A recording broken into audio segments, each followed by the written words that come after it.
एक बूढ़े भिखारी की अनोखी कहानी। हर दिन एक भिखारी दरवाजे के पास आकर भीख मांगता था और घर का मालिक सुरेंद्र हमेशा घर के बाहर आते ही उसे देखकर फिर वहाँ से चला जाता। कई बार उसके लिए गालियाँ भी बकता। वो कहता, तू जिंदा ही क्यों है? पूरी ज़िंदगी ऐसे ही भीख मांगेगा क्या? धरती का बोझ क्यों बना बैठा है? और कभी कभी उस भिखारी को गुस्से में वह धक्का भी मार दिया करता था।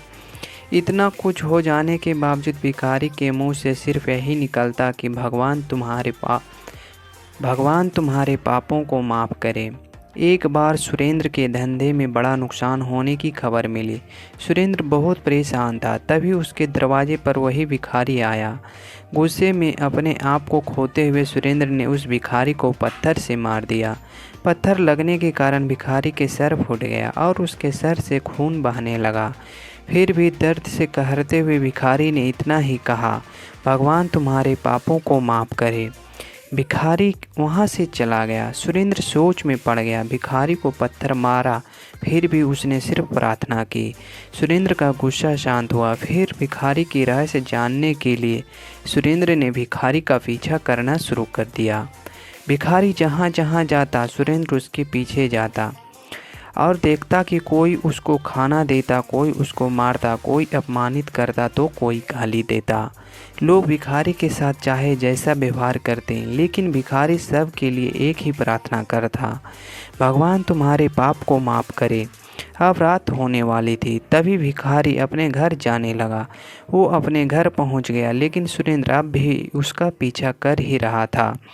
एक पुरानी टूटी हुई खटिया पर एक बूढ़ी औरत लेटी हुई थी।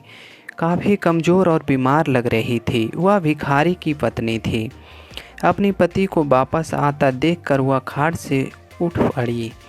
पत्नी ने अपने पति को भीख वाले कटोरे में देखा। उसमें सिर्फ आधी बासी रोटी थी। उसे देखकर वह बोली, आज बस इतना ही मिला? और हाँ, आपके सिर से खून कैसे निकल रहा है? ये चोट कैसे लगी? बूढ़ा भिखारी बोला, आज बस इतना ही मिला। किसी ने कुछ दिया ही नहीं। सब ने गालियाँ दी और एक तो पत्थर फेंक कर मारा, इसलिए मेरा सर फट गया। एक गहरी सांस लेकर बूढ़ा भिखारी फिर से बोला, यह मेरे ही पापों का फल है। तुम्हें याद है कुछ साल पहले हम कितने अमीर थे? क्या कुछ नहीं था हमारे पास हर चीज़ की ज़रूरत से ज़्यादा था, लेकिन हमने कभी दान नहीं किया। और उससे भी बुरा हमने उस अंधे भिखारी के साथ किया जो हमारे द्वार पर भीख मांगने आया करता था।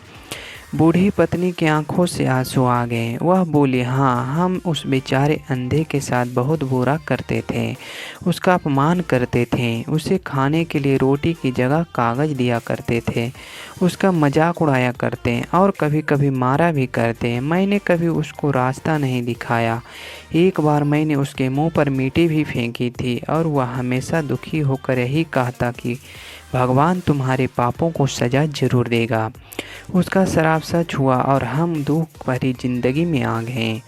भिखारी बोला, इसलिए मैं किसी को बद्दुआ नहीं देना चाहते। कोई मेरा साथ कैसा भी बर्ताव करे, मैं हमेशा उसके लिए प्रार्थना करता हूँ। मैं नहीं चाहता कि कोई भी हमारे जैसे ज़िंदगी का अनुभव करे।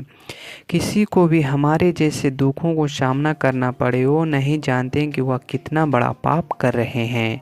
इसलिए अनजाने में हुए पाप की ऐसी सज़ा किसी को भी ना मिले, मैं नहीं चाहता। सुरेंद्र वहीं पर छुप कर यह सारी बातें सुन रहा था। अब उसे सब कुछ समझ आ गया था। भिखारी और उसकी पत्नी ने वह आधी रोटी मिल बांट कर खाएं और भगवान को धन्यवाद बोलकर सो गए। अगले दिन भिखारी फिर से भीख मांगने सुरेंद्र के घर के पास जाता है।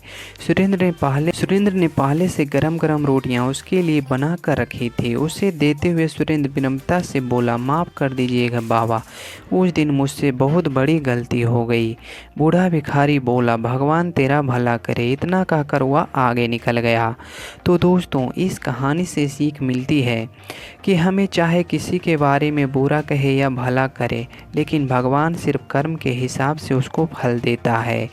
इसलिए जब किसी के लिए कुछ भी करो तो अच्छा ही करो।